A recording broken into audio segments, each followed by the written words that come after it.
Magandang umaga po sa inyong lahat.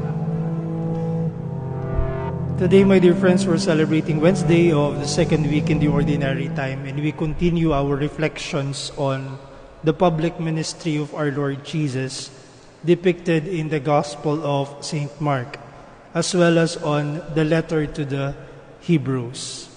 The issue being discussed in today's Gospel is again about the Sabbath.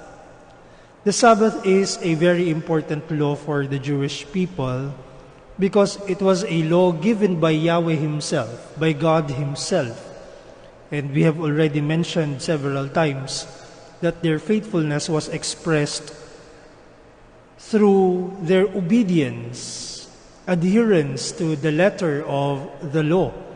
Kung ano yung sinasabi ng kautusan, ay yun ang kanilang pananampalataya. Majority of their deeds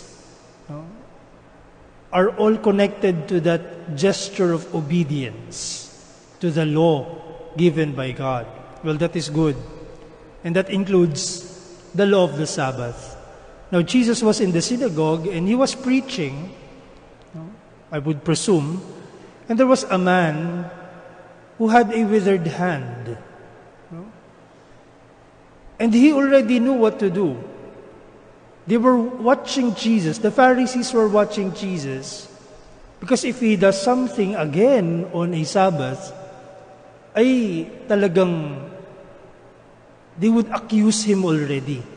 Remember that yesterday, it was also on a Sabbath, that His disciples, as they went through a field of grain, ay namitas ng mga bunga ng wheat na pinagbabawal on a Sabbath.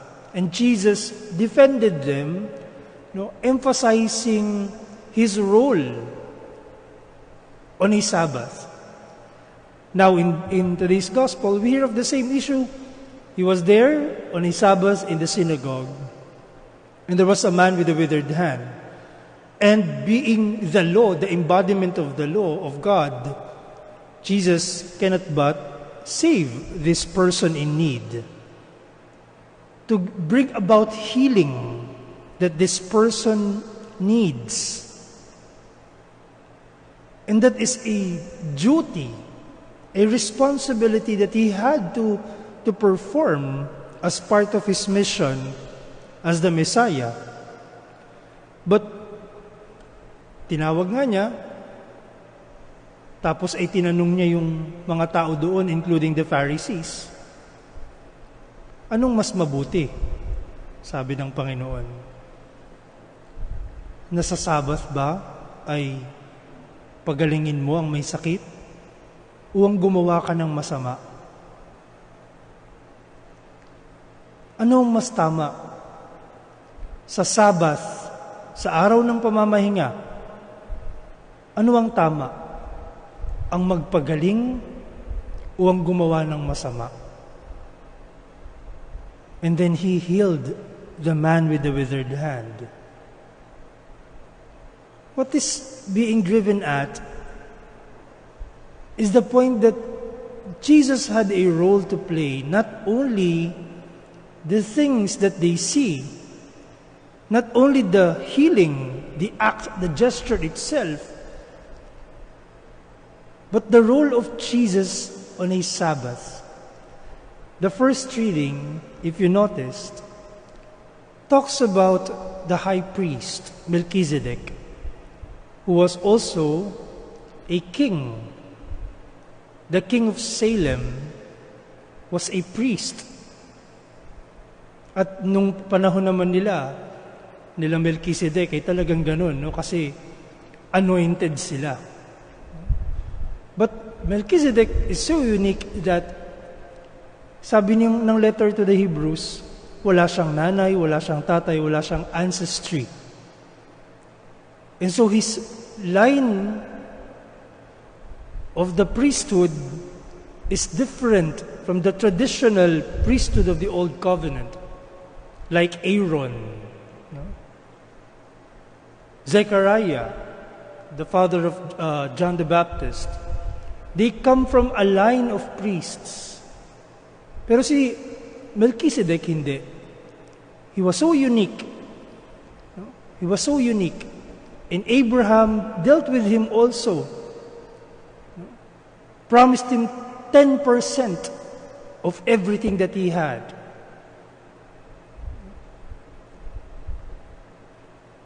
It is not by accident that the church placed this reading today on the issue of the Sabbath being discussed in the gospel. It is rather emphasizing that Jesus is the high priest. On a Sabbath, there are two places. On a Sabbath, there are two places where worship is done. The first one is in the synagogue, where people would listen to the word. The second one is in the temple. In the temple, something is offered to God as worship. That is what we call the bread of presence. The bread of presence. And you can find that instruction coming from God in the book of Leviticus. God instructing the priests, gumawa kayo ng tinapay, 12, perhaps to represent the 12 tribes of Jacob, the 12 tribes of Israel, and place it in 2 rows, very detailed. 2 rows na tag-aanim at ipatong ito sa altar na gawa sa purong ginto. That was the instruction of Yahweh in the book of Leviticus. And offer this with wine in the temple of the Lord. Every week on a Sabbath,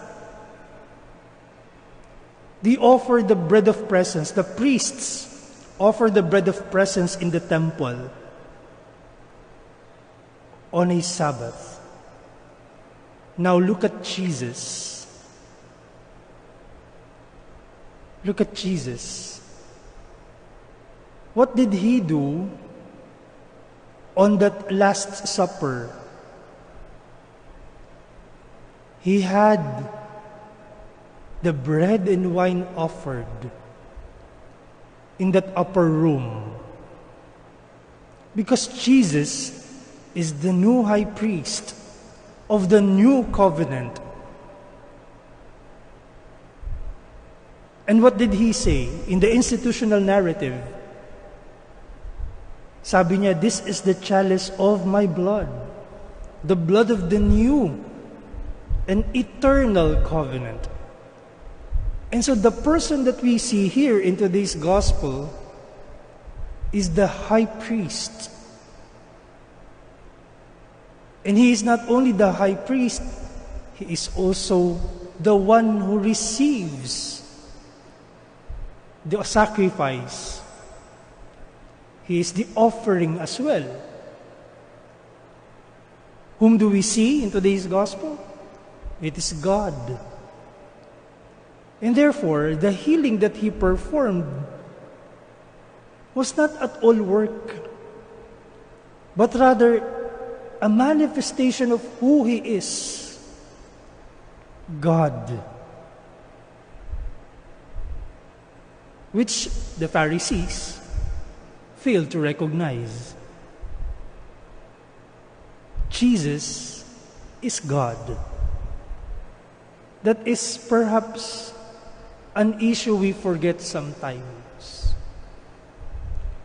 The kind of God Jesus is. Sino ba itong Jesus na ito? Kaya siguro marami ring namumula, nagkikriticize sa maraming Kristiyano at Katoliko because other people do not see in us the God whom we worship. In the choices we make, in the words we say, in the reactions we give,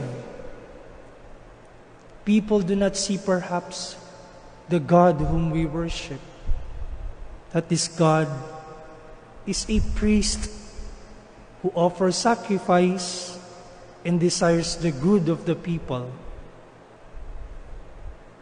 And this is our prayer today. Na sana sa lahat ng pagkakataon at ang lahat ng mga taong ating makakasalamuha ay makita sa atin yung Diyos na ating sinasamba. Makilala sa atin si Jesucristong nag-aalay ng sarili para sa ikabubuti ng sanlibutan. May this challenge us, my friends, to purify our intentions in everything we do, so that people may be led back to the Lord.